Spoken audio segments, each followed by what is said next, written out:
Good morning students. हाँ, class प्रारंभ किया जाए। ठीक है, जा रहा है। पिछले क्लास में हम लोग विधेयक कैसे पारित होते हैं इसको देखे, और आज हम लोग देखेंगे कि विधेयक कितने प्रकार के होते हैं।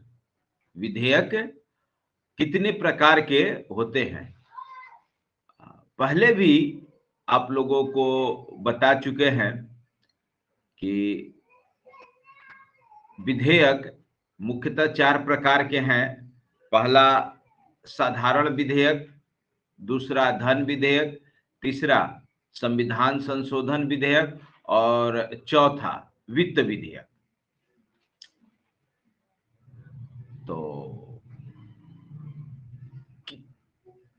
कौन सा विधेयक किस प्रकार का है, उसकी पहचान क्या है, उसकी खासियत क्या है, चलिए हम लोग देखते हैं।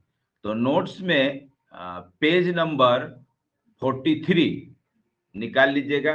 और वैसे लगभग संभवतः सोमवार से क्लास ऑफलाइन प्रारंभ हो जाएगी, तो आप लोग नोट्स का फोटोकॉपी भी करा के अपने पास रख सकते हैं। मान लीजिए लिखने में समस्या होगी तो चलिए आइए देखिए।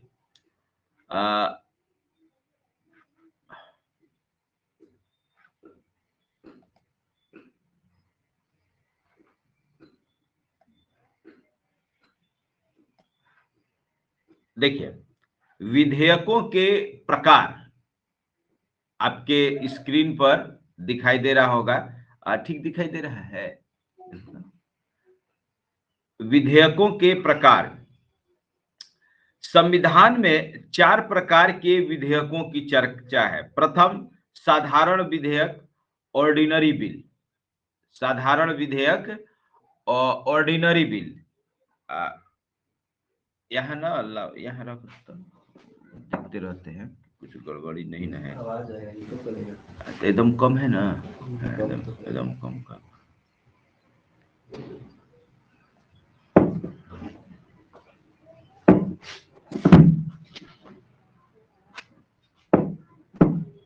बड़ा फिसल रहा है।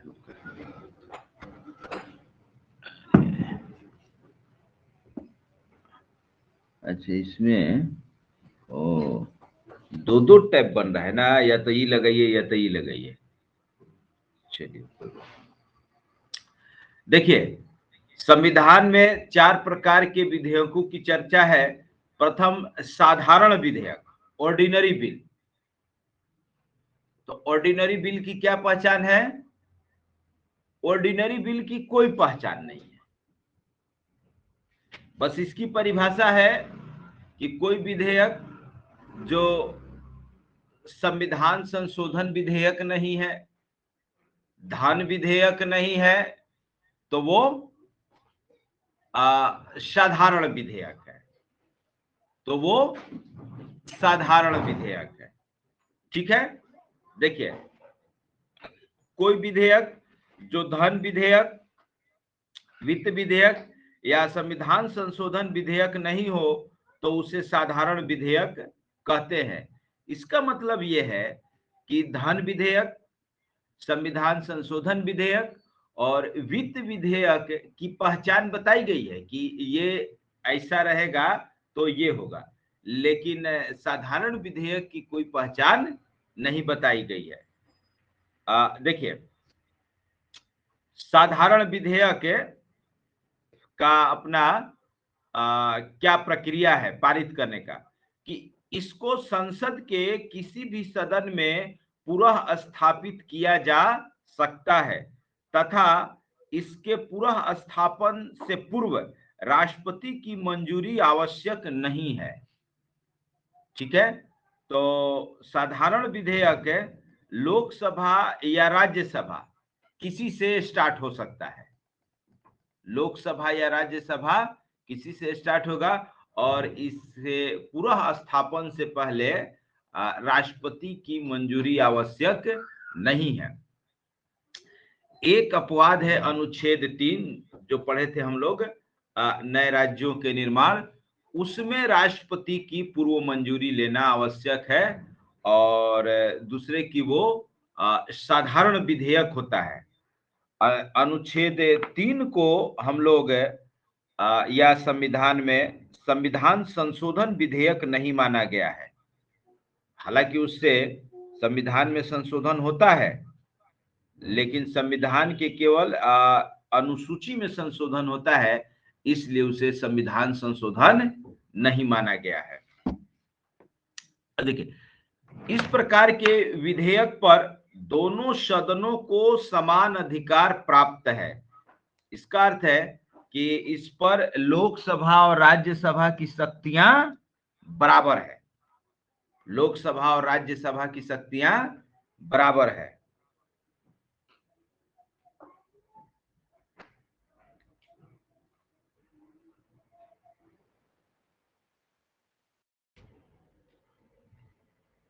आगे देखिए,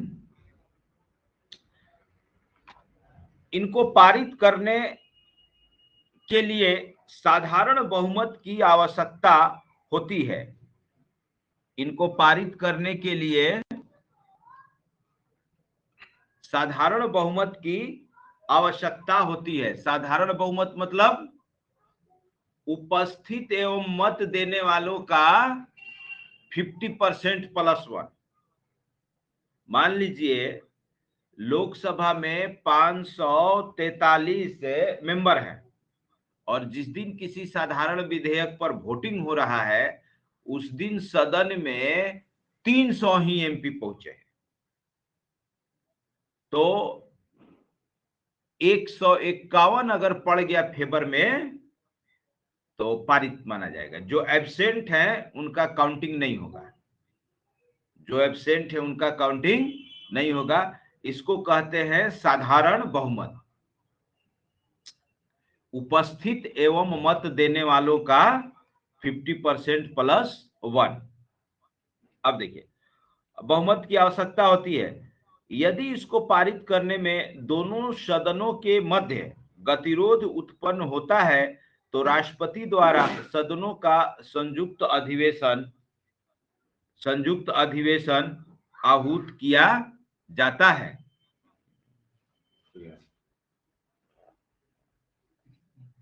तो संयुक्त अधिवेशन बुलाया जाता है। चलिए, ये हो गया आपका साधारण विधेयक। तो साधारण विधेयक में क्या है कि जो विधेयक धन विधेयक, संविधान संशोधन विधेयक या वित्त विधेयक नहीं है वो साधारण विधेयक है। इसको किसी भी सदन में प्रारंभ किया जाएगा और इसे पास करने के लिए साधारण बहुमत चाहिए। और अगर दोनों सदनों में गतिरोध होता है तो ज्वाइंट सिटिंग बुलाया जा सकता है। कल जो अनुच्छेद 108 देख रहे थे आप लोग, वो साधारण विधेयक के लिए ही है। आगे देखिए, चलिए, ये हो गया आपका साधारण विधेयक। अब आइए धन विधेयक। अब आइए धन विधेयक। मनी बिल की परिभाषा संविधान में दी गई है। मनी बिल की परिभाषा संविधान में दी गई है और इस संविधान में जो सबसे इंपॉर्टेंट है वो मनी बिल ही है। तो इसकी परिभाषा हम आपको दिखला रहे हैं। देखिए,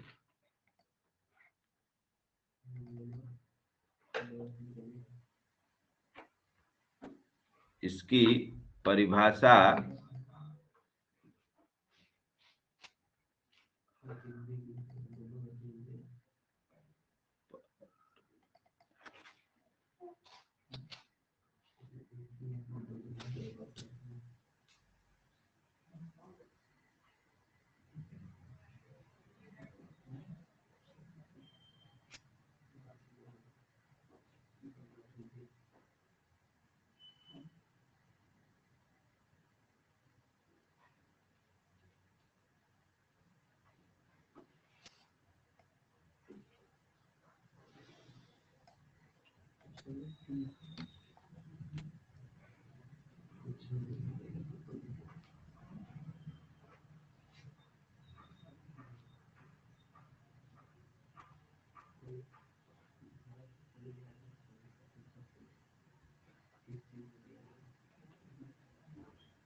देखिए, अनुच्छेद 109 में धन विधेयकों के संबंध में विशेष प्रक्रिया, तो धन विधेयक कैसे पारित किया जाएगा ये दिया गया है अनुच्छेद 109 में। और 110 में देखिए, 110 में धन विधेयक की परिभाषा, तो इसमें कुछ ऐसे टेक्निकल शब्द हैं जो आप लोगों को समझ में नहीं आएगा। तो अपना नोट्स हम पढ़ेंगे, और नोट्स पढ़ने से पहले ये जो संविधान में लिखा हुआ है इसकी परिभाषा वो पढ़ देते हैं, तो वो आपको अच्छे से समझ में आएगी। देखिए, इस अध्याय के प्रयोजन के लिए कोई विधेयक धन विधेयक समझा जाएगा यदि उसमें केवल निम्नलिखित सभी या किन्हीं विषयों से संबंधित उपबंध है। इसका अर्थ ये है कि ये जो नीचे सब विशेषताएं बताई जा रही है इसमें से कोई या सभी उपबंध हो तो उसको धन विधेयक कहेंगे। देखिए, धन विधेयक से स्पष्ट है कि पैसा से संबंधित, तो जनरली सरकार जो टैक्स लगाती है या टैक्स से रिलेटेड कोई भी विधेयक लाती है वो धन विधेयक होता है।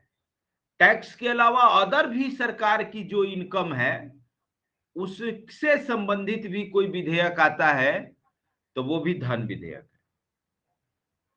है। एक होता है भारत की संचित निधि, कंसोलिडेटेड फंड ऑफ इंडिया। जैसे आप जो भी पैसा कमाते हैं आप अपने अकाउंट में रखते हैं। मान लीजिए कोई ज्वाइंट बिजनेस आप कर रहे हैं, 2-3 पार्टनर है, तब तो उसका पूरा बाजायफ्ता क्या आपका इनकमिंग रहा, क्या आउटगोइंग रहा, हर दिन का लेखा जोखा लिखाएगा। उसका एक अकाउंट बनता है, उस अकाउंट में पैसा रहेगा। अकाउंट में पैसा डालना है तो सारे मेंबर्स को बता के डालना है कि इतना पैसा डाला गया, और उसमें से निकालना भी है तो मेंबर बैठ के अपना प्रस्ताव पारित करेंगे कि हाँ भाई इतना रुपया इसमें से निकाला जाए, तब उतना रुपया उसमें से निकाला जाएगा। उसी टाइप का है संचित निधि। आगे हम लोग पढ़ेंगे, ये अनुच्छेद 266 में है कि भारत सरकार के जो भी आय है, जो भी पैसा है आता है उसको संचित निधि में रखा जाता है। हालांकि एक और अकाउंट है जिसको कहते हैं लोक लेखा, उसमें भी कुछ पैसा रखा जाता है। एक कंटीजेंसी फंड है, उसमें भी कुछ पैसा रखा जाता है, लेकिन मेन फंड है संचित निधि। मेन फंड है संचित निधि। तो ये जो अनुच्छेद 110 है अपने आप को संचित निधि पर ही केंद्रित किए हुए है। तो आइए देखिए, पढ़ते हैं क्या क्या इसमें सम्मिलित है। किसी कर का अधिरोपण, उत्सादन, परिहार, परिवर्तन या विनियमन। अधिरोपण माने लगाना, उत्सादन समाप्त करना, परिहार परिवर्तन उसमें बदलाव करना, विनियमन माने उसको लागू करने से संबंधित कोई नियम बनाना।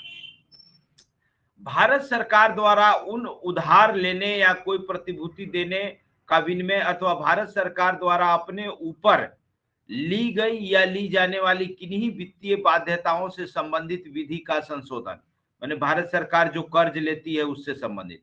भारत की संचित निधि या आकस्मिक निधि की अभिरक्षा, देखिए आकस्मिक निधि है ना, इसमें ऐसी किसी विधि में धन जमा करना या उसमें से धन निकालना।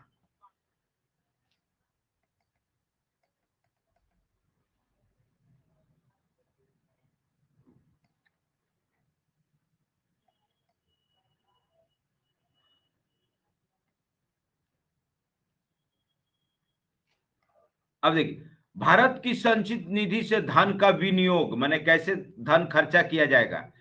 किसी व्यय को भारत के संचित निधि पर भारित व्यय घोषित करना है, इसको कहते हैं चार्ज्ड एक्सपेंडिचर।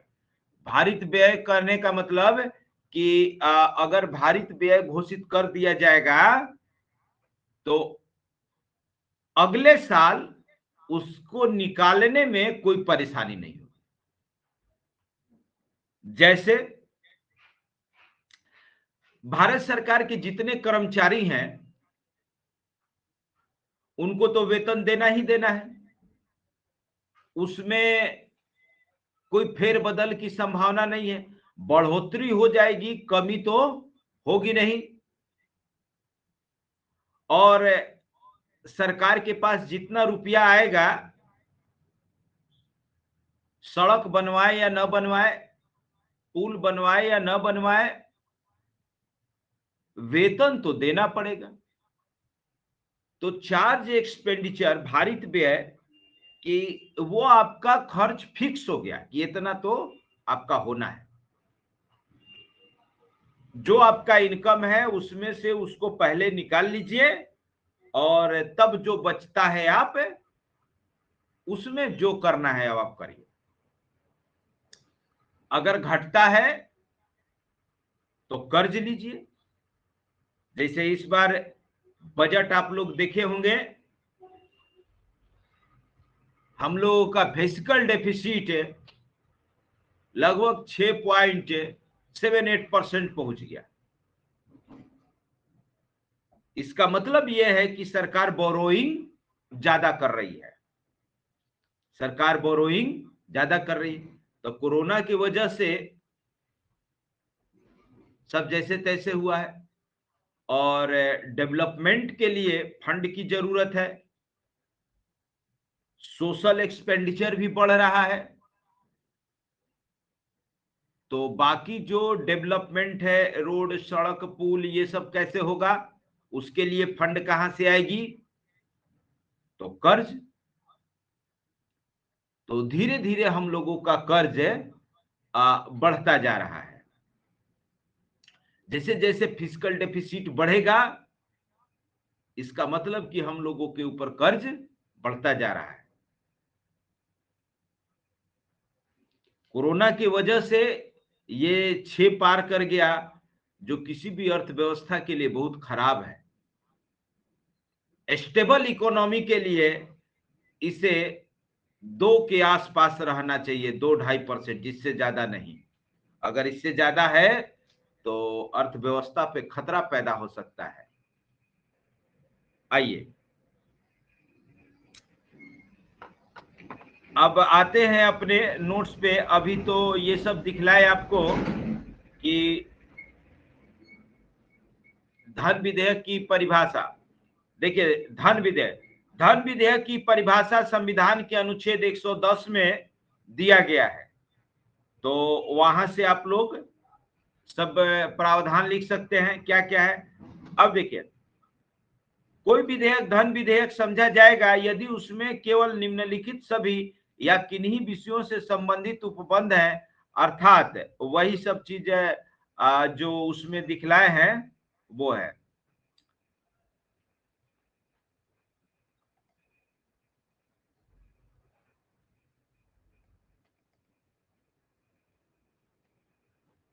ख, ग, घ,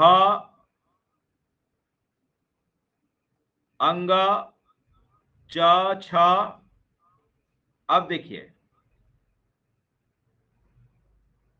धन विधेयक, अब उस धन विधेयक से रिलेटेड है विशेष प्रावधान। धन विधेयक केवल लोकसभा में पूरा स्थापित किया जाएगा, इसको याद रखिएगा। धन विधेयक राज्यसभा में स्टार्ट नहीं होगा, और धन विधेयक के मामले में राज्यसभा को पावर भी नहीं है, केवल 14 दिन की देरी करा सकता है। क्यों? कि भाई जब तक मान लीजिए अभी बजट सेशन चल रहा है, धन विधेयक है, जब तक धन विधेयक पारित नहीं होगा तब तक संचित निधि से रुपया निकलेगा नहीं, और संचित निधि से रुपया निकलेगा नहीं तो कर्मचारी को वेतन कैसे दिया जाएगा, सड़क कैसे बनवाया जाएगा, पुल कैसे बनवाया जाएगा। एक तो कारण यह है। दूसरा कि संचित निधि में पैसा किसका है? जनता का टैक्स है। जनता के प्रतिनिधि कहां रहते हैं? लोकसभा में। लोकसभा में। इसलिए भी धन विधेयक के मामले में लोकसभा को ज्यादा वेटेज दिया गया है। और दूसरी वो जो बताए कि इसको पारित करने में अगर देरी होगा तो पूरा इंडिया का सिस्टम रुक जाएगा, इसलिए राज्यसभा को इसमें हस्तक्षेप करने के लिए नहीं दिया गया है। आगे देखिए कि धन विधेयक केवल लोकसभा में पूरा स्थापित किया जाएगा। इसके कुछ इसके पूरा स्थापन से पूर्व राष्ट्रपति की मंजूरी आवश्यक है। मैंने इसको लाने से पहले सदन में राष्ट्रपति की अनुमति लेना है, इसलिए यह हमेशा सरकारी विधेयक होता है। तो सरकारी विधेयक और प्राइवेट विधेयक पढ़े थे कि मंत्री द्वारा लाए गए विधेयक सरकारी विधेयक, और गैर मंत्री द्वारा लाए गए विधेयक प्राइवेट विधेयक। तो वित्त विधेयक कौन लाएगा? वित्त मंत्री। जब भी लाएगा तो वित्त मंत्री लाएगा। तो ये हमेशा सरकारी विधेयक होता है।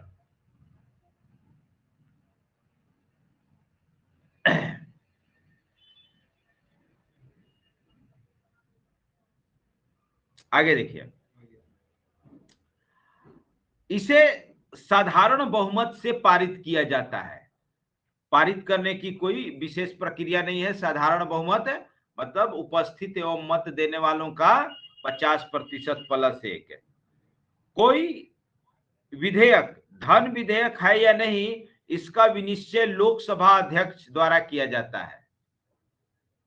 मान लीजिए किसी विधेयक पर विवाद हो गया कि ये धन विधेयक है या नहीं, तो इसका अंतिम फैसला क्या होगा? लोकसभा अध्यक्ष का होगा। तो लोकसभा से पारित करके जब राज्यसभा को भेजा जाएगा तो उस पर लिख दिया जाएगा कि ये धन विधेयक है, तो राज्यसभा की शक्तियां समाप्त हो जाएगी और उसका विनिश्चय अंतिम होता है। मैंने अगर कह दिया कि धन विधेयक है तो धन विधेयक है, अब इसको कहीं कोई चुनौती नहीं दे सकता है। विनिश्चय अंतिम होता है का मतलब कि इसको कहीं चुनौती नहीं दी जा सकती है। इसको प्रश्नगत नहीं किया जा सकता है। प्रश्नगत नहीं किया जा सकता है का मतलब इस पर कोई अब क्वेश्चन नहीं पूछा जा सकता है। चलिए आइए page number 44, page number 45।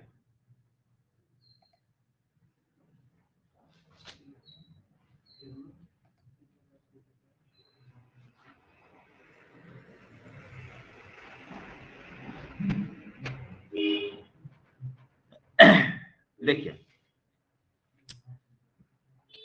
Rajya Sabha को धन विधेयक में संशोधन करने या इसको अस्वीकार करने का अधिकार नहीं है। यह केवल अपना सुझाव दे सकता है। यह केवल अपना सुझाव दे सकता है। धन विधेयक के संबंध में राज्यसभा के पास निम्नलिखित विकल्प है।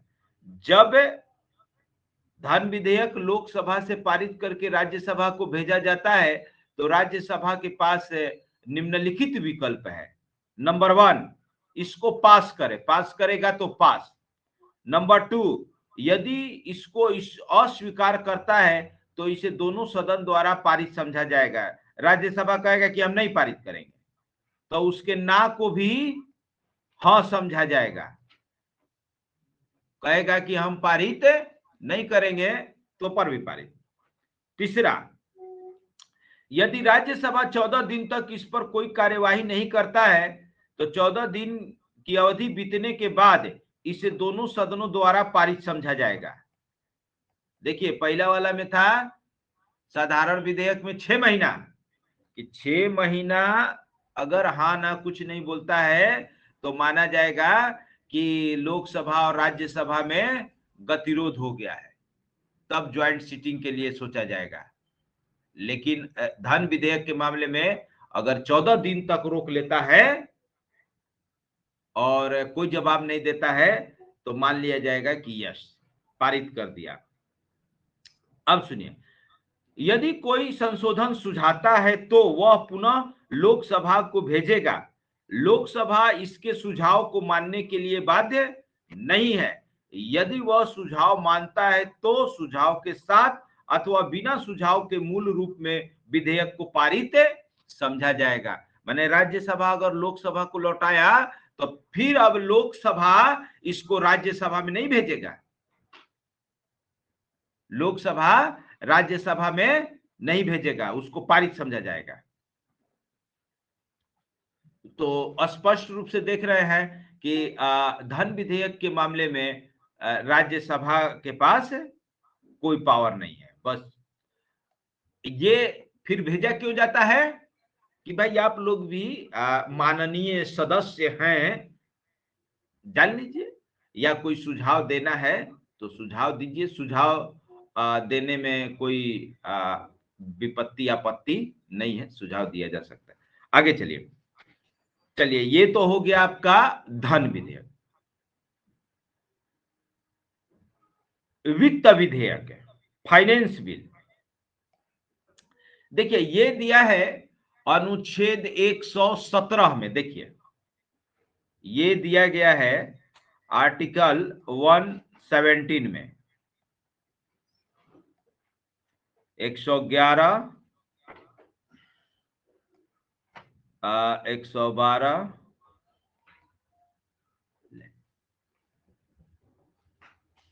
यही से घुमा दे रहा है।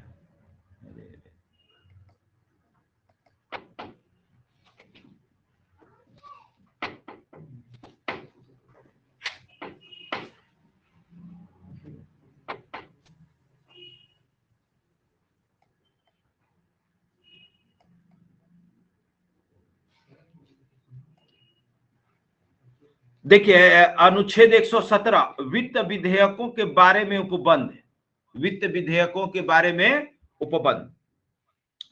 तो स्पेशली वित्त विधेयक कोई अलग विधेयक नहीं है, कोई अलग विधेयक नहीं है। ध्यान से सुनिएगा, जो वित्त विधेयक होते हैं वो पैसा से संबंधित होगा, वो पैसा से संबंधित होगा, धन से संबंधित होगा। वित्त का मतलब पैसा। तो कुछ वित्त विधेयक धन विधेयक के तरह से पास किए जाते हैं और कुछ वित्त विधेयक साधारण विधेयक के तरह से पास किए जाते हैं। कुछ वित्त विधेयक धन विधेयक के तरह से पास किए जाते हैं और कुछ वित्त विधेयक साधारण विधेयक के तरह से पास किए जाते हैं। इसका अर्थ यह है कि जो भी धन विधेयक है, सभी धन विधेयक वित्त विधेयक होते हैं, लेकिन सभी वित्त विधेयक धन विधेयक नहीं होते हैं। ध्यान दीजिएगा। तो ऐसा क्यों बनाया गया है? देखिए कहा गया है कि मान लीजिए सरकार कोई टैक्स लगा रही है, तो टैक्स वाला अभी पढ़े कि कर से संबंधित रहेगा तो वो धन विधेयक होगा, और टैक्स के साथ साथ उसी में ना अदर कोई कानून भी जोड़ दी है, और सोच रही है गवर्नमेंट कि उस कानून को धन विधेयक के आड़ में पास करा ले राज्यसभा से भी, क्योंकि अगर वो कह दिया जाएगा कि धन विधेयक है तो फिर तो राज्यसभा की शक्तियां खत्म, और लोकसभा में सत्ताधारी दल का बहुमत रहता है, अपना पारित कर लेगा। इसीलिए यहां लिखा गया है कि यदि मान लीजिए किसी विधेयक में धन से संबंधित प्रावधान है और उसके साथ साथ उसमें और भी दूसरे कानून हैं, तब फिर उसको साधारण विधेयक की तरह पारित किया जाएगा। देखिए पढ़ते हैं, सुनिए। अनुच्छेद 110 के खंड 1 के उपखंड क के उपखंड च के में विनिर्दिष्ट किसी विषय के लिए उपबंध करने वाला विधेयक या संशोधन राष्ट्रपति के सिफारिश से ही पूरा स्थापित या प्रस्तावित किया जाएगा। नंबर 1 देखे ना, वहां लिखे थे ना कि धन विधेयक लाने के लिए राष्ट्रपति की पूर्व अनुमति की आवश्यकता है। देखिए यहां लिखा हुआ है पूरा स्थापित या प्रस्तावित किया जाएगा, अन्यथा नहीं। और ऐसा उपबंध करने वाला विधेयक राज्यसभा में पूरा स्थापित नहीं किया जाएगा। स्पष्ट ये चीज वहां लिखवा चुके हैं। तो यही है धन विधेयक से संबंधित। अब देखिए, परंतु किसी कर के घटाने या उत्साधन के लिए उपबंध करने वाले किसी संशोधन के प्रस्ताव के लिए इस खंड के अधीन सिफारिश की अपेक्षा नहीं होगी। यानी अगर किसी कर को केवल घटाना है या उत्साधन समाप्त करना है तो फिर इतना पचड़ा माने धन विधेयक की तरह से उसको पारित करने की आवश्यकता नहीं है। अब देखिए दूसरा पॉइंट, कोई विधेयक या संशोधन उक्त विषयों में से किसी के लिए उपबंध करने वाला केवल इस कारण नहीं समझा जाएगा कि वह जुर्मानों या अन्य धनीय शास्तियों, शास्ति माने पेनाल्टी होता है, दंड, धनीय माने पैसा, धनीय शास्तियों के अधिरोपण अथवा अनुज्ञप्तियों के लिए फीसों की या की गई सेवाओं के लिए फीसों की मांग या उनके संदाय का उपबंध करता है, अथवा इस कारण नहीं समझा जाएगा कि वह किसी स्थानीय प्राधिकारी या निकाय द्वारा स्थानीय प्रयोजनों के लिए किसी कर के अधिरोपण, उत्साधन, परिहार, परिवर्तन या विनियमन का उपबंध करता है। तो देखिए कह रहा है कि केवल इस कारण नहीं समझा जाएगा कि जुर्माना या धनीय शास्ति को अधिरोपण माने पेनाल्टी लगाना है या जुर्माना लगाना है, अनुज्ञप्ति माने लाइसेंस है, अनुज्ञप्ति के लिए फीसों की या सेवा जो फीस घटाना बढ़ाना है, जैसे कोई भी चीज का लाइसेंस लेते हैं तो फीस लगता है ना, उस तो ये सब चीज को धन विधेयक नहीं माना जाएगा। और कह रहा है कि स्थानीय निकाय, नगर पालिका हो गया, ये सब जो हो गया टैक्स वैक्स ये सब लगाता है, पंचायत लगाया, ये सब लगाया, तो ये सबको धन विधेयक नहीं माना जाएगा। देखिए साफ लिखा है, कोई विधेयक या संशोधन उक्त विषयों में से किसी के लिए उपबंध करने वाला केवल इस कारण नहीं समझा जाएगा कि इसमें ये सब प्रावधान, माने जितना पैसा वाला है सब धन विधेयक होगा ये कोई जरूरी नहीं है। आगे देखिए, जिस विधेयक को अधिनियमित और प्रवर्तित किए जाने पर भारत की संचित निधि से व्यय करना पड़ेगा, वह विधेयक संसद के किसी सदन द्वारा तब तक पारित नहीं किया जाएगा जब तक ऐसे विधेयक पर विचार करने के लिए उस सदन से राष्ट्रपति ने सिफारिश न की हो। यानी कि संचित निधि से जिस विधेयक को अधिनियमित या प्रवर्तित किए जाने पर भारत की संचित निधि से व्यय करना पड़े, माने भारत के संचित निधि से पैसा निकालना पड़े, तो बिना राष्ट्रपति के मंजूरी के उसको नहीं लाया जा सकता है। देखिए, जिस विधेयक को अधिनियमित माने लागू माने बनाने या प्रवर्तित माने लागू करने जाने पर भारत के संचित निधि से व्यय करना पड़ेगा, वह विधेयक संसद के किसी सदन द्वारा तब तक पारित नहीं किया जाएगा जब तक ऐसे विधेयक पर विचार करने के लिए उस सदन से राष्ट्रपति ने सिफारिश न की हो। माने राष्ट्रपति से पूर्व अनुमति न ली। ये देखिए आपका शुद्ध संविधान है यही, और हम जो इसकी व्याख्या कर रहे हैं, ये व्याख्या हम नहीं कर रहे हैं, ये व्याख्या जो संविधान विशेषज्ञ हैं वो किए हैं, ये व्याख्या सुप्रीम कोर्ट किया है, तो उसको हम बोल रहे हैं, जो चीज यहां लिखा गया। अब इस लाइन का मतलब क्या होगा, मान लीजिए कोई भिड़ जाए कि नहीं इसका मतलब ये है, तो संविधान की व्याख्या का अधिकार किसके पास है? सर्वोच्च न्यायालय के पास। तो वो अपना बताएगा कि हाँ इसका मतलब ये है। अब आइए नोट्स पे, देखिए वित्त विधेयक, वित्त विधेयक या राजस्व, वित्तीय या राजस्व या व्यय से संबंधित विधेयक को वित्त विधेयक कहते हैं। वित्त विषयों से संबंधित विधेयक 3 प्रकार के होते हैं, जो उसमें तीनों दिया था ना वही। पहला आइए देखिए, ये पेज खत्म हो गया, अगला पेज पे आते हैं। बड़ा धड़ पेज खत्म, अभी लिखवाते ना 10-15 दिन यही ले लेता है। आइए, अच्छा पहला तो उसी पे था, मिस कर गया, देखिए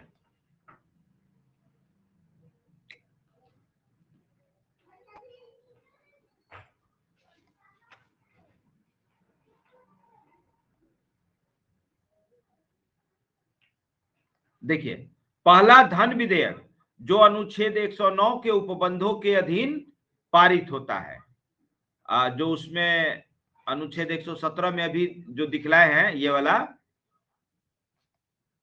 ये 109 वाला है। अब देखिए इस पे आइए, इस पे ना अगर सब टैब खोल के बैठ जाए नहीं तब ठीक रहेगा ना, बस केवल खोल खोल के में दिखाते रहिए। अब देखिए दूसरा, वे वित्त विधेयक जिसमें अनुच्छेद 110 के सभी या कोई विषयों के साथ अन्य विषय भी सम्मिलित है, ऐसे विधेयक केवल लोकसभा में ही राष्ट्रपति के सिफारिश पर पूरा स्थापित किया जाएगा, परंतु उसके पश्चात सामान्य विधेयक के रूप में व्यवहार किया जाता है और राज्यसभा को संशोधित या नामंजूर की शक्ति होती है, परंतु किसी कर के घटाने या उत्साधन के लिए उपबंध करने वाली किसी संशोधन के प्रस्ताव के लिए सिफारिश की आवश्यकता नहीं होगी। तीसरा, जो उसमें थर्ड पॉइंट था, वे वित्त विधेयक जिसको अधिनियमित या प्रवर्तित किए जाने पर भारत की संचित निधि से व्यय करना पड़ेगा, अर्थात जिसमें केवल भारत की संचित निधि से व्यय करने का प्रावधान है। इस प्रकार के विधेयक साधारण विधेयक होते हैं। इनको पारित करने के लिए साधारण विधेयक से संबंधित प्रक्रिया अपनाई जाती है, परंतु ऐसे विधेयक किसी सदन द्वारा तब तक पारित नहीं किया जाएगा जब तक ऐसे विधेयक पर विचार करने के लिए उस सदन से राष्ट्रपति ने सिफारिश न की हो। राष्ट्रपति वित्त विधेयक को पुनर्विचार के लिए लौटा सकते हैं, धन विधेयक को नहीं, धन विधेयक को नहीं, वित्त विधेयक को लौटा सकते हैं। तो ये हो गया आपका पेज नंबर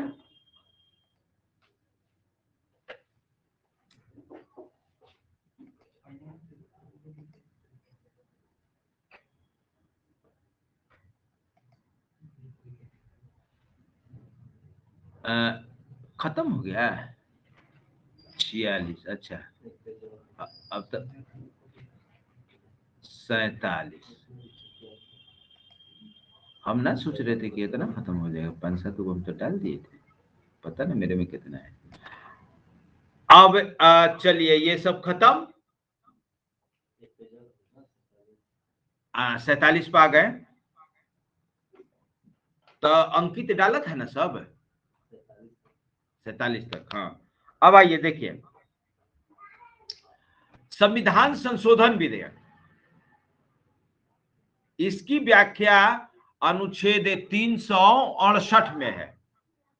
इसकी व्याख्या 368 में है, 368। तो 1 मिनट रुकेंगे आप लोग, हम ओरिजिनल निकाल के दिखलाते हैं। 368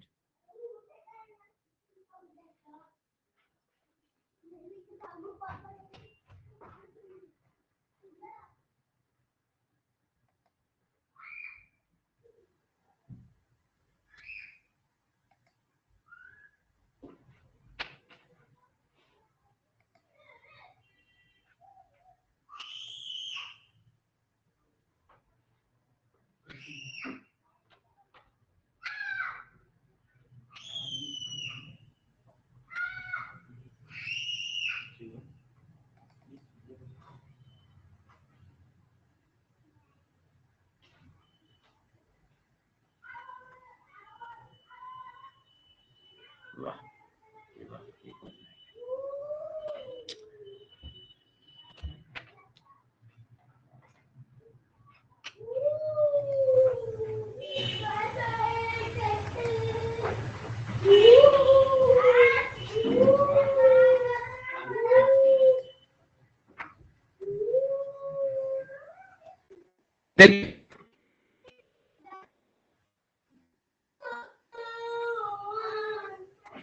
भाग 20 संविधान का संशोधन, अनुच्छेद 368, 368, यहां सब प्रक्रिया बताई गई है कि संविधान में संशोधन कैसे किया जाता है और इसको पारित करने की क्या प्रक्रिया है।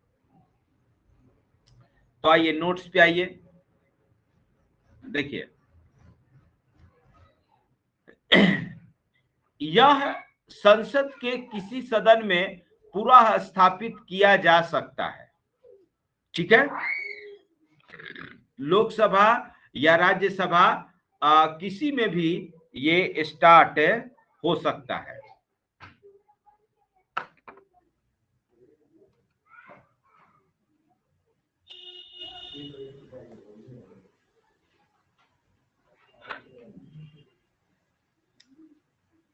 देखिए,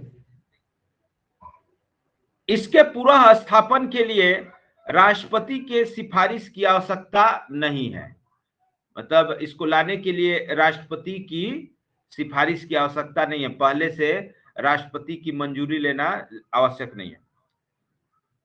इसको विशेष बहुमत से पारित किया जाता है। इसको विशेष बहुमत, साधारण बहुमत नहीं, उपस्थित एवं मत देने वालों का 50% + 1 नहीं, इसके लिए अलग बहुमत चाहिए। क्या चाहिए? अर्थात सदन में उपस्थित और मत देने वाले का 2/3। नंबर 1 क्या है? उपस्थित एवं मत देने वालों का 2/3। यदि 300 मेंबर प्रेजेंट हो तो 2/3 कितना होगा? 200। तो 200 + 1 चाहिए। और साधारण बहुमत में 300 अगर मौजूद हो तो 50% + 1। लेकिन इतना ही पे नहीं रुक रहा है, आगे देखिए क्या कह रहा है। मत देने वाले का 2/3 जो कि सदन के सदस्य संख्या से, जो कि सदन के सदस्य संख्या से गलत हो गया है, हो यहां आधे से कम न हो। रुकिए, देखिए यहां छूट गया है थोड़ा, यहां पे एरर हो गया है। यहां पढ़ते हैं, देखिए इस संविधान संशोधन का आरंभ है, या ऊपर से पढ़ते हैं, देखिए इस संविधान में किसी बात के होते हुए भी संसद अपनी संविधायी शक्ति का प्रयोग करते हुए इस संविधान के किसी उपबंध का परिवर्तन, परिवर्तन, निरसन के रूप में संशोधन इस अनुच्छेद में अधिक कथित प्रक्रिया के अनुसार कर सकेगी। का मतलब कि इस संविधान में संशोधन की शक्ति किसके पास है? संसद के पास। इस संविधान में संशोधन की शक्ति किसके पास है? संसद के पास। इस संविधान में संशोधन कौन कर सकता है? संसद, दूसरा कोई नहीं। राज्य की विधानसभा, राष्ट्रपति, सुप्रीम कोर्ट, ये सब कोई नहीं। आगे देखिए, पहला पॉइंट ये हो गया। दूसरा पॉइंट, इस संविधान के संशोधन का आरंभ है संसद के किसी सदन में इस प्रयोजन के लिए विधेयक पूरा स्थापित करके ही किया जा सकेगा, कि संसद के किसी भी सदन में ये स्टार्ट हो जाएगा। और जब यह विधेयक प्रत्येक सदन में उस सदन की कुल सदस्य संख्या के बहुमत द्वारा, देखिए कुल सदस्य संख्या के बहुमत द्वारा, माने 50% वन, माने 543 का आधा से अधिक चाहिए, और उपस्थित एवं मत देने वालों का 2/3, ये दोनों कंडीशन है। तो वहां वही छूट गया है।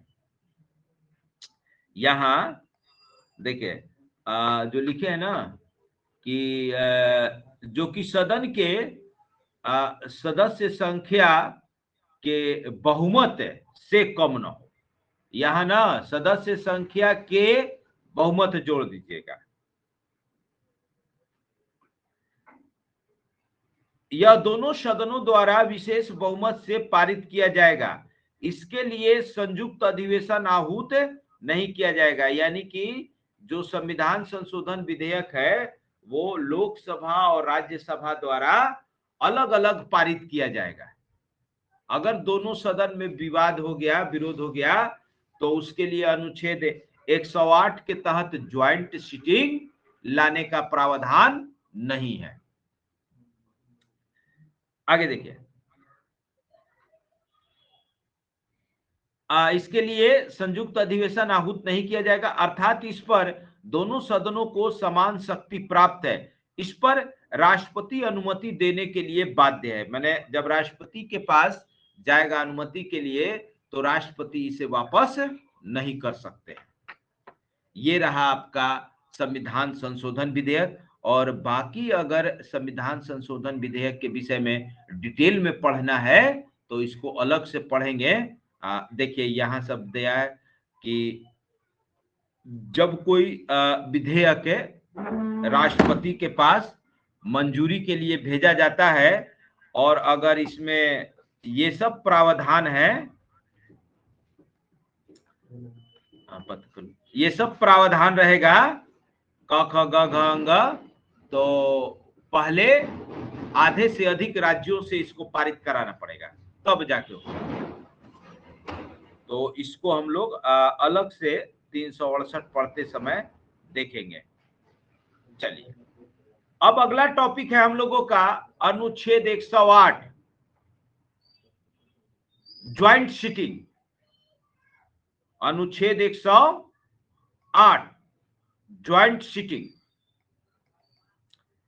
तो ज्वाइंट सिटिंग क्या है?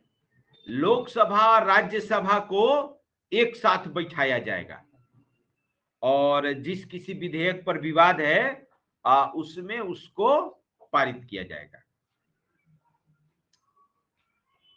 तो आइए देखिए, राष्ट्रपति दो कारणों से संसद के सदनों की संयुक्त बैठक आहूत करते हैं। दो कारण से, कब कब? प्रथम, धन विधेयक और संविधान संशोधन विधेयक से भिन्न विधेयक के संबंध में दोनों सदनों के मध्य उत्पन्न गतिरोध को समाप्त करने के लिए। इसका मतलब है कि धन विधेयक और संविधान संशोधन विधेयक के मामले में ज्वाइंट सिटिंग नहीं आता है, पहले ही पढ़े हम लोग। धन विधेयक में राज्यसभा को पावर ही नहीं है, और संविधान संशोधन में उसको अलग अलग पारित किया जाना है। तो ज्वाइंट सिटिंग किस पर होगा? केवल और केवल साधारण विधेयक पर।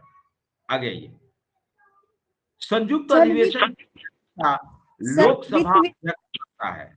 संयुक्त अधिवेशन की अध्यक्षता कौन करेगा? लोकसभा अध्यक्ष। इसकी अनुपस्थिति में उपाध्यक्ष तथा इसकी अनुपस्थिति में राज्यसभा के उपसभापति। देखिए राज्यसभा के सभापति नहीं, क्योंकि वो उपराष्ट्रपति होते हैं। इसलिए उनको यहां नहीं खींचा जाता है। और इसकी भी अनुपस्थिति में संसद का वैसा सदस्य जिस पर सदन सहमत हो, और मान लीजिए ये भी नहीं रहेंगे तो सदन कहेगा कि इसी को बना दीजिए, जिसको कहेगा बना दो। अब देखिए, इसमें कोई विधेयक दोनों सदनों के उपस्थित तथा मत देने वालों के सामान्य बहुमत से पारित किया जाता है। तो लोकसभा राज्यसभा इकट्ठा होगा, वोटिंग होगा, अगर यस में ज्यादा आ गया तो पारित, और नो में ज्यादा आया तो पारित नहीं। तो बात समझने वाली ये है कि भाई लोकसभा में कहा 545 पहले था, अब तो 543, और राज्यसभा में 245, तो लोकसभा वाला ज्यादा रहता है। और वैसे भी सरकार का बहुमत रहता है लोकसभा में, वहां उसके पास ज्यादा एमपी है, तो जनरली यहां उसको पारित करा लेता है। लेकिन ये सब बड़ा रेयर केस में ज्वाइंट सीटिंग हुआ है, एक आध बार हुआ है। आइए, यदि संयुक्त अधिवेशन की अधिसूचना जारी होने के बाद लोकसभा विघटित हो जाती है तो उस पर उसका कोई प्रभाव नहीं पड़ेगा। पहले ही आप लोग बताए थे इसको। आगे देखिए, ये पेज नंबर कितना था? 47 ना, तो अब आते हैं 48 पर। तो पहले नहीं भेजा गया था ना, रुकिए हम आज सब भेज देंगे, खींचे हैं इसीलिए दिन में खींचे थे।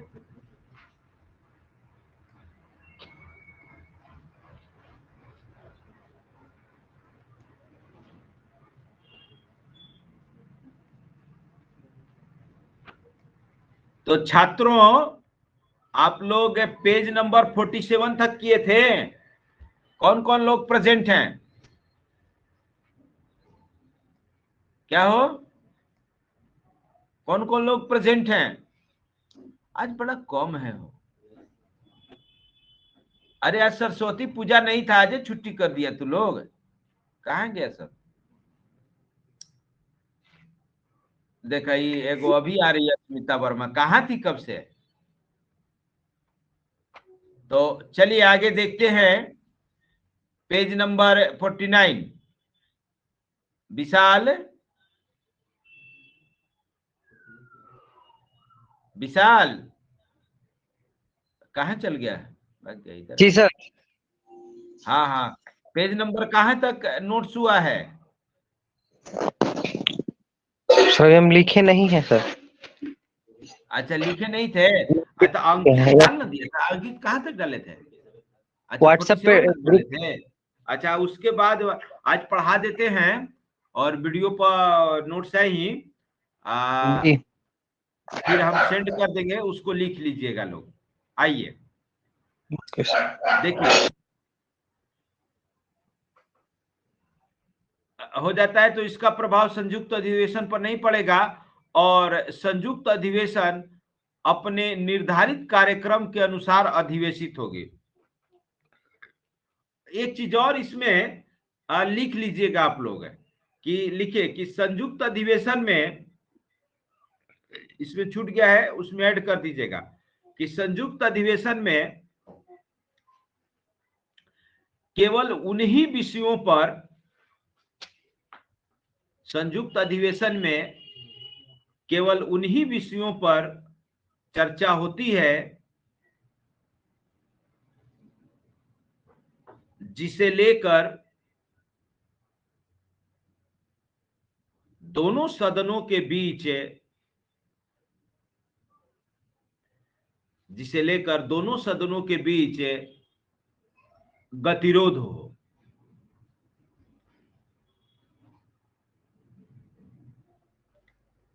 अच्छा देखा, आज सही चला, तो आज कितना खींचा गया नहीं।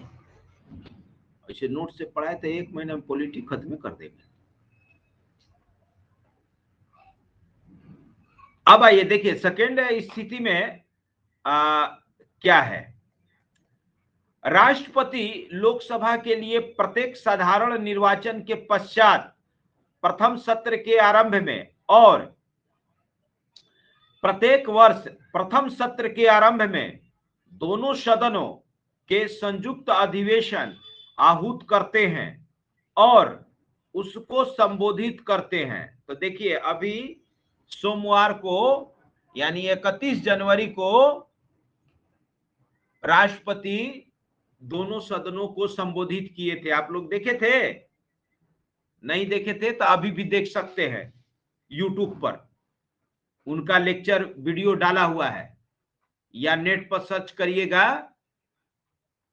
प्रेसिडेंशियल एड्रेस 31 जनवरी 2022 तो दे देगा।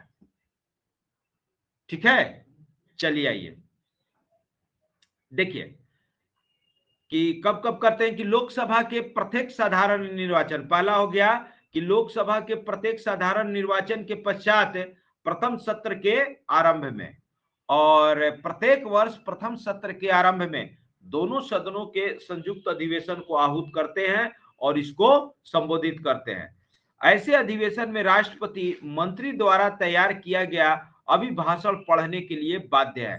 तो सरकार ना उनको लिख के देती है, बस उसको पढ़ते हैं, तो इसीलिए उसको कहा जाता है राष्ट्रपति का भाषण नहीं अभिभाषण, कि वो केवल लिखा हुआ पढ़ते हैं। फिर उस पर एक तरह से वो जो अभिभाषण होता है सरकार की नीतियां होती हैं, सरकार की पॉलिसी होती है, फिर उस पर संसद में मतदान होता है, धन्यवाद प्रस्ताव लाया जाता है। आगे देखिए, ऐसे अभिभाषण में कुछ और नहीं बल्कि सरकार की नीतियां होती हैं।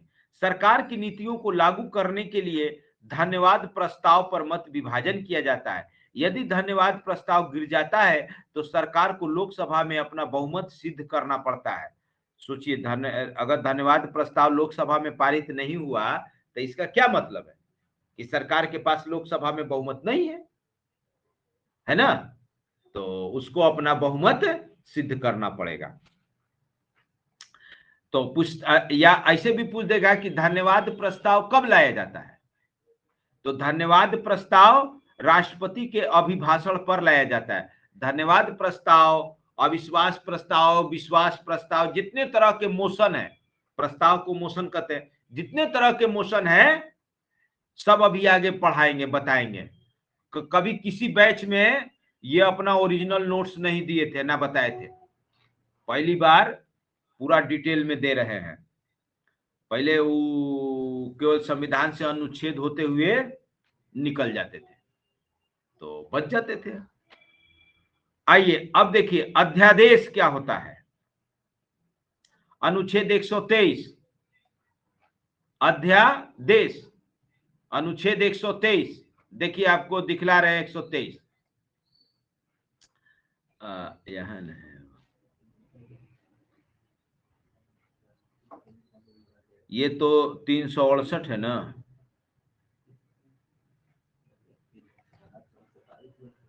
भाग 5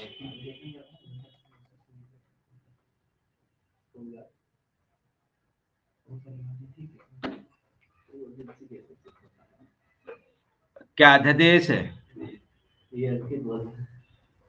आप बता रहे हैं।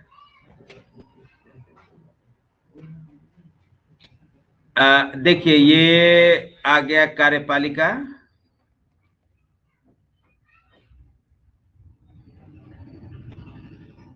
ये आपका ओरिजिनल संविधान है।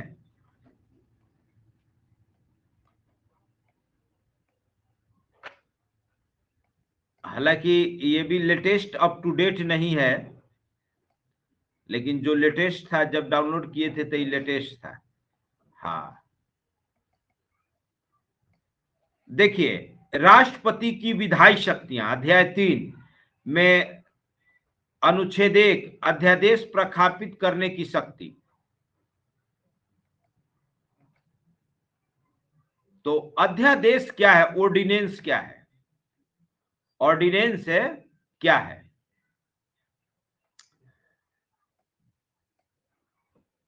सीधा से समझिएगा कि कोई कानून कैसे बनता है। कानून बनाने के लिए जरूरी है विधेयक लोकसभा और राज्यसभा से पारित हो। और तब जाता है राष्ट्रपति के पास हस्ताक्षर करने के लिए, और तब वो कानून बनता है। लेकिन मान लीजिए लोकसभा और राज्यसभा सत्र में नहीं है, या दोनों में से कोई एक सत्र में नहीं है, एक सत्र में है एक नहीं है, और किसी विषय पर कानून बनाना अति आवश्यक हो गया है, किसी विषय पर कानून बनाना अति आवश्यक, तुरंत तत्काल 1-2 दिन में उस मुद्दा से निपटने के लिए, उस समस्या से निपटने के लिए 1-2 दिन के अंदर हमको, या 10 दिन के अंदर कानून चाहिए। कहां से आएगा वो कानून? संसद का बैठक बुला के पारित करने में महीनों दिन लग जाएगा, तब तक स्थिति खराब हो जाएगी। तो वैसी स्थिति से निपटने के लिए राष्ट्रपति को एक शक्ति दी गई है, अध्यादेश निर्माण की शक्ति। तो अगर किसी विषय पर तत्काल किसी कानून की आवश्यकता है, तो सरकार अपना पूरा प्रस्ताव तैयार करेगी, कानून तैयार करके और सीधे राष्ट्रपति से हस्ताक्षर करवा देगी, बिना लोकसभा राज्यसभा में पारित किए हुए। राष्ट्रपति कहेंगे कि हम इस कानून का अध्यादेश जारी करते हैं, ये कानून अब तुरंत तत्काल प्रभाव से लागू होगा। हो गया, कानून बन गया। तब आप लोगों को लगता होगा कि जब कानून इतना आसानी से बन सकता है कि तुरंत, जैसे सरकार को कोई भी कानून चाहिए, राष्ट्रपति उसके अपने आदमी होते हैं, साइन करा के करा दे, क्या जरूरत है लोकसभा राज्यसभा में हंगामा करवाने का? यही सोच रहे होंगे आप लोग। लेकिन ये जो पावर दिया गया है, ये कानून टेम्पोररी होता है, अस्थाई नहीं होता है। ये टेम्पोररी पावर दिया गया, इमरजेंसी पावर है। जैसे ही सदन सत्र में आएगा, जैसे ही सदन सत्र में आएगा, इसको पारित कराना पड़ेगा, इसको पारित कराना पड़ेगा संसद से, तब ये परमानेंट कानून बनेगा, नहीं तो खत्म हो जाएगा।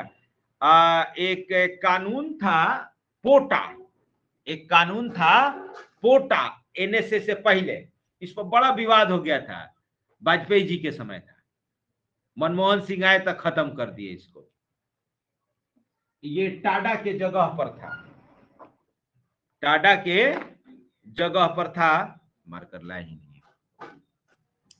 तो शुरू में था वो, 1 मिनट रुकिएगा,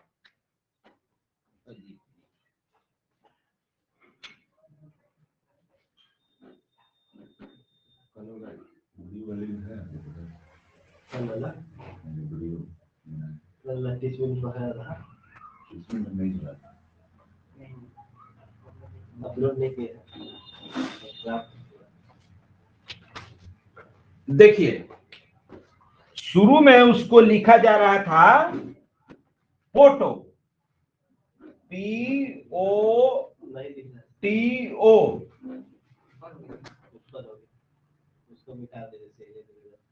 उस पर नहीं दिखाई दे रहा है, दिखाई दे रहा है इसमें, तुम्हारे में नहीं दिखाई दे रहा है, यहाँ कैमरा में दिखाई दे रहा है, देखे तो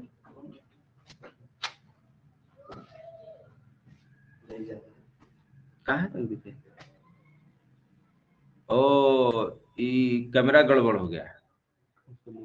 हाँ हाँ हाँ, इसमें ठीक दिखाई दे रहा है, तुम जूम नहीं ना कर दियो, देखो था, है ना, वही तो, इसमें तो दिखाई, हाँ देखिए POTO, prevention of terrorism ordinance था पहले, जब संसद सत्र, अब आतंकवादी गतिविधि रोकने के लिए इस कानून की सख्त आवश्यकता थी। तो यह अध्यादेश लाया गया, और जब संसद सत्र में आया तो इसको पारित किया गया, तो ये बन गया कोटा, टेररिज्म एक्ट। हालांकि अब फिर इसको खत्म करके इसके जगह पर आ गया एनएसए, नेशनल सिक्योरिटी एक्ट। तो एक्ट अगर ऑर्डिनेंस के रूप में आता तो एनएसए के बदले ओ रहता, ऑर्डिनेंस रहता यहाँ। आज जब पारित हो जाएगा तो ये हो जाएगा एक्ट।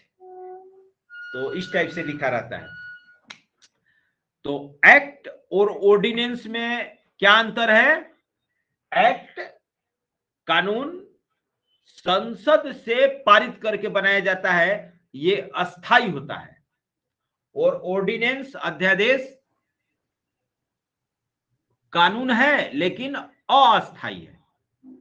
इसको अस्थाई बनाने के लिए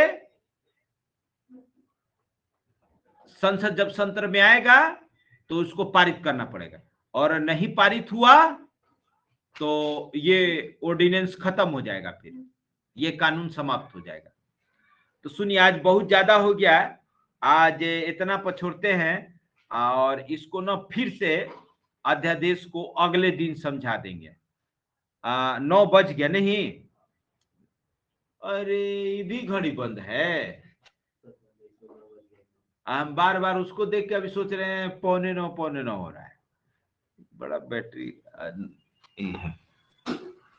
ये तो यहाँ देख रहे हैं कि आज 56 हो गए। तो चलिए, अब आप लोगों का टेस्ट है। 1 मिनट।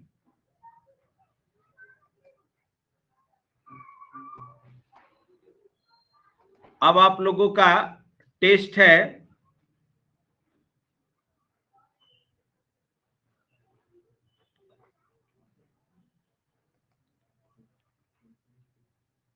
तो टेस्ट दीजिए और देखिए, प्रश्न पत्र आप ही के द्वारा बनाया गया है, तो थोड़ा सा लैंग्वेज में हो सकता है कि मिसअंडरस्टैंडिंग हो, तो उसको अपने से समझ जाना है कि इसका माने ये क्वेश्चन इस सेंस में है। तो चलिए, बेस्ट ऑफ लक, धन्यवाद, आपका दिन शुभ हो।